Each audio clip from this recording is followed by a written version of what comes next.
criação dos seres de Pandora, como a espécie Na'vi, que ganhou vida com tecnologia de ponta e o apoio de técnicas antigas no set de filmagem, os efeitos práticos usados em Avatar, o trabalho imenso de computação gráfica e as inovações técnicas que revolucionaram tanto o cinema 3D quanto a gravação com atores por meio da captura de desempenho. Nesse vídeo, você vai ver como o filme de maior bilheteria de todos os tempos ajudou a criar uma nova maneira de fazer cinema. Ainda que em outro contexto, algumas ideias de Avatar parecem ter surgido já no início da carreira do diretor James Cameron. Essa mulher azul, por exemplo, aparece em uma pintura que ele mesmo fez nos anos 70 para o seu primeiro curta-metragem, Xenogênesis. Em meados dos anos 90, antes mesmo de fazer o clássico Titanic, o cineasta já tinha escrito um tratamento de roteiro para Avatar, mas a tecnologia necessária para o projeto só começou a ficar viável no início dos anos 2000. O Gollum de Senhor dos Anéis, feito com CGI a partir da captura de movimentos do ator Andy Serkis, provou que personagens digitais já poderiam reproduzir bem o desempenho de um ator. Só que na época, o processo ainda dependia muito dos profissionais de animação. Eles usavam técnicas como rotoscopia para animar o personagem usando as expressões do ator como referência e às vezes até tomavam algumas liberdades. Havia muito trabalho manual envolvido nisso e Cameron queria algo que fosse 100% resultado da performance dos atores. Ele também procurava uma solução para poder dirigir as cenas de computação gráfica em tempo real, como se fosse ação ao vivo. É claro que essa tecnologia precisaria de um tempo para ser aprimorada, mas havia outro grande desafio: a criação do mundo de Pandora. O próprio James Cameron fez os primeiros esboços de várias criaturas, incluindo os Na'vi. Ele desenhou a personagem Neytiri, inicialmente chamada de Zuleika, usando como referência inicial o rosto da atriz Qorianka Kilcher, que interpretou Pocahontas no filme O Novo Mundo.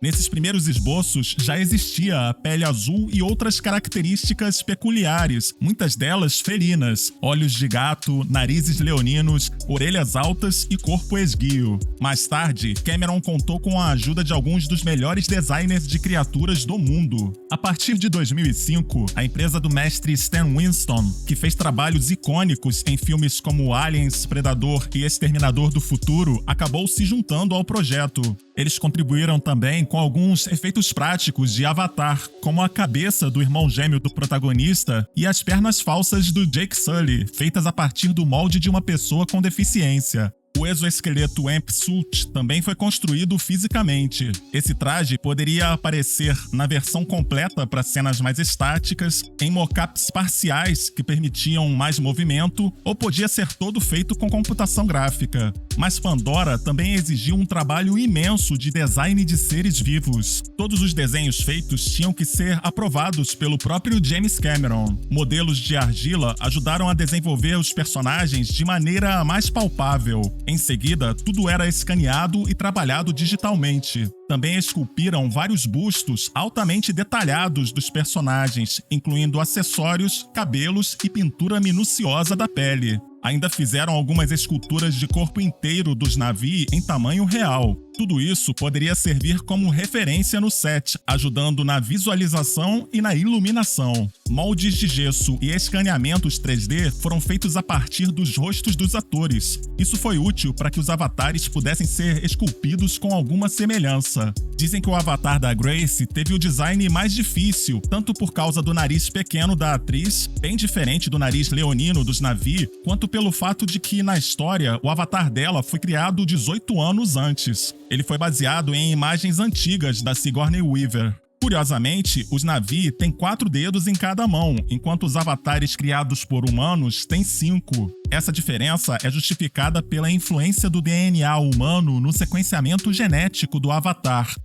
A flora, a fauna e todo o mundo de Pandora, que na verdade é uma lua, foram inspirados em elementos do planeta Terra. Muitas criaturas são versões híbridas de vários animais e poderiam até ter o design de algumas partes do corpo influenciado por veículos, como carros esportivos. Alguns seres memoráveis são o Dire Horse, uma espécie de cruza entre um cavalo e um dinossauro, o lobo-víbora Viper Wolf, o temido Thanator, uma pantera alienígena que quase ganhou ganhou o nome da mitológica Mantícora, e o Banshee, que tem partes inspiradas em arraias, tubarões, sapos, borboletas, morcegos e animais extintos, como os pterodáctilos. Um dos conceitos usados nas criaturas terrestres de Pandora foi o fato de que elas teriam predominantemente 6 membros em vez de 4. Isso levou a equipe de design a incorporar um par extra de asas nas criaturas aéreas. Embora esses seres tenham sido feitos com computação gráfica, alguns modelos práticos muito básicos foram construídos em tamanho real. Esses fantoches foram usados na interação com os atores e geralmente eram controlados da forma mais simples pelas mãos da equipe de filmagem, às vezes pelo próprio James Cameron.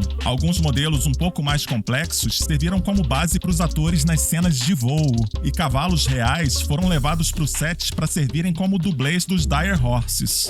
As filmagens de Avatar foram uma mescla de captura de desempenho, gravação mais convencional no estilo live action e cenas que misturavam as duas técnicas. Antes de entrar em um longo período gravando em estúdio, os atores foram levados para caminhadas e ensaios no Havaí. A intenção era fazer eles entenderem melhor a sensação de viver e se locomover na selva. A etapa seguinte foi o início da captura de desempenho para transmitir a atuação para os personagens digitais. Cameron fez questão de que todos os detalhes e nuances tivessem origem na performance dos atores, mas ainda seria necessário um avanço na tecnologia de captura de movimentos do rosto. Para isso, foi desenvolvido um equipamento, uma espécie de capacete baseado em moldes dos atores e escaneamento a laser, tudo para ficar bem confortável. Na frente, foi colocado um suporte de fibra de carbono com uma câmera que filma o rosto o tempo todo. Isso permitiu captar detalhes mínimos que nenhum marcador mostrava, como movimentos dos olhos e até da língua. Para a movimentação do corpo, os atores usaram roupas com marcadores que refletem luz infravermelha para o sistema de captura. No estúdio, 120 câmeras fixas e outras móveis mapeavam tudo, e era com esses dados que a versão digital dos personagens começava a ganhar vida. Nessa etapa, os atores interagiam com objetos e equipamentos que precisavam representar Pandora mais pela função do que pela aparência, e a produção também pôde usar truques simples. Na cena da escalada, por exemplo, prenderam os atores em cabos e colocaram sacos de areia na outra ponta para diminuir em cerca de 18 quilos o peso deles.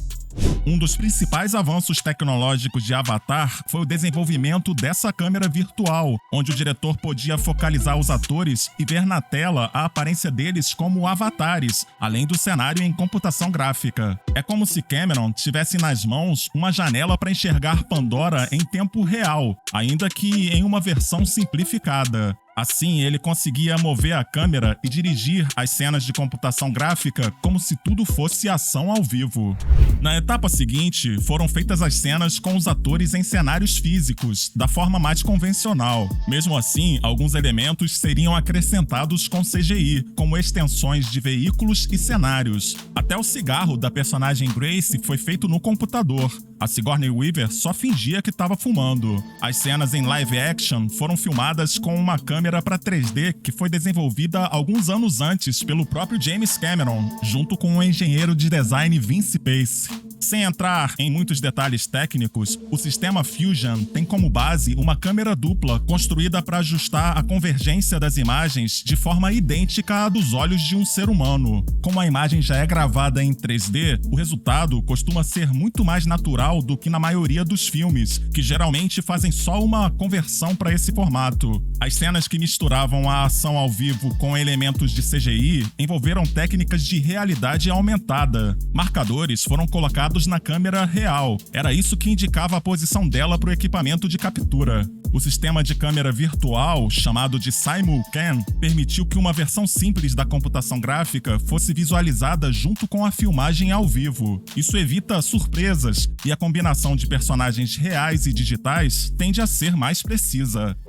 Um detalhe interessante é que, muito tempo depois de concluir o trabalho com os atores, o perfeccionista James Cameron pôde voltar praticamente sozinho para o set de filmagem para procurar ângulos melhores e conseguir a tomada mais satisfatória para cada cena. Ele conseguia ver os personagens na pequena tela como se estivessem ao vivo, porque eles já tinham capturado todos os dados das atuações. Mas evidentemente, os gráficos com poucos polígonos da Simulcam não serviriam para exibição ao público. Seria necessário muito trabalho para atingir algum nível de fotorrealismo. Para isso, Cameron contou com a ajuda de algumas das maiores empresas de efeitos visuais, como a principal delas nesse filme, a Weta Digital, e a lendária Industrial Light and Magic. Só a Weta chegou a ter 900 profissionais trabalhando no filme ao mesmo tempo. Eles produziram um total de 170 minutos de CGI. Para lidar com trabalhos complexos de renderização como esse, a Weta Digital construiu um render farm com 4.300 máquinas. Dizem que James Cameron era tão perfeccionista na execução dos efeitos que chegou a dar instruções detalhadas sobre a direção em que cada mosca deveria se mover em cenas onde centenas delas são quase invisíveis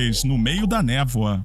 Não foi à toa que o espetáculo visual de Avatar conseguiu arrastar multidões para os cinemas, se tornando, em números absolutos, o filme de maior bilheteria de todos os tempos. Com o lançamento da continuação, James Cameron voltou a apostar alto, precisando de novo conquistar uma das maiores bilheterias da história para pagar o investimento. Mas como diz o cineasta, aspas, nenhum empreendimento importante que exigiu inovação foi feito sem riscos. Você tem que estar disposto a correr esses riscos. Seja o que for que você esteja fazendo, o fracasso é uma opção, mas o medo não.